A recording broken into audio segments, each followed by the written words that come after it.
Assalamualaikum warahmatullahi wabarakatuh. Alhamdulillah, assalatu wassalamu ala rasulillah, la nabiyya ba'dah. Allahumma salli ala Sayyidina Muhammad wa ala ali Sayyidina Muhammad. Bapak, Ibu, hadirin wal hadirat, as'adakumullah.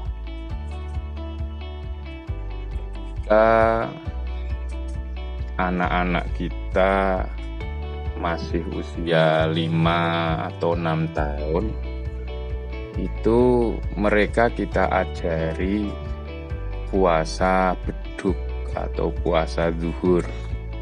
Artinya anak-anak kita ketika sahur ikut sahur, kemudian ketika waktu zuhur itu mereka makan dan minum.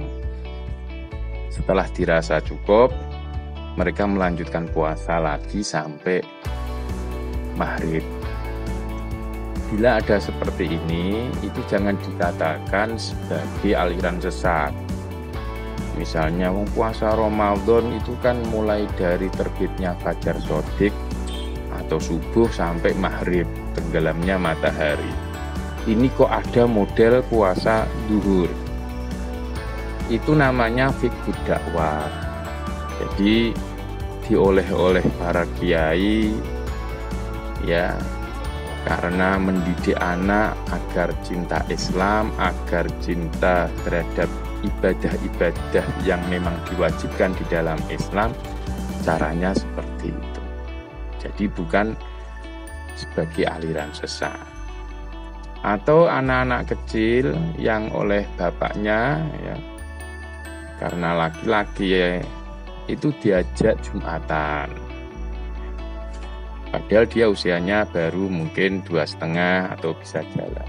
Ini dalam rangka fiqh dakwah, mengajak anak kecil kenal dengan masjid, kenal dengan Jumatan karena dia laki-laki. Ada juga yang anaknya laki-laki atau perempuan karena bulan Ramadan diajak tarawih, cuman risikonya memang rame. Lah ini yang tua harus memahami bahwa kalau sejak kecil kok anak didekatkan di masjid, entah itu Jumatan atau tarawih atau sholat maktubah, harapannya dia tidak risih atau tidak sungkan atau tidak menolak ketika berada di masjid. Dia akan nyaman karena memang dari kecil hidupnya berada di masjid. Sama dengan kiai ketika ditanya oleh seorang perempuan yang kebetulan, mohon maaf, mungkin masih berpakaian celana pendek. Ketika dia nanya, "Kiai, saya seperti ini boleh?" "Boleh, gak apa-apa. Yang penting sholat, puasa, zakat, kalau punya uang haji." Lah ini namanya fiqh dakwah, jangan terus diambil sikap lu.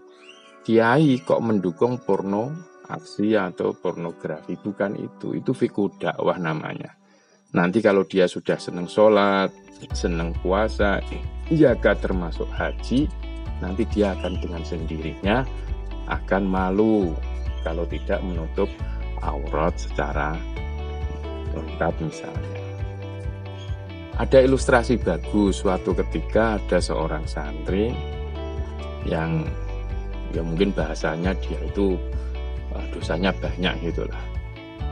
Lah oleh sang kiai itu disuruh mengambil keranjang yang ada di kandang sapi.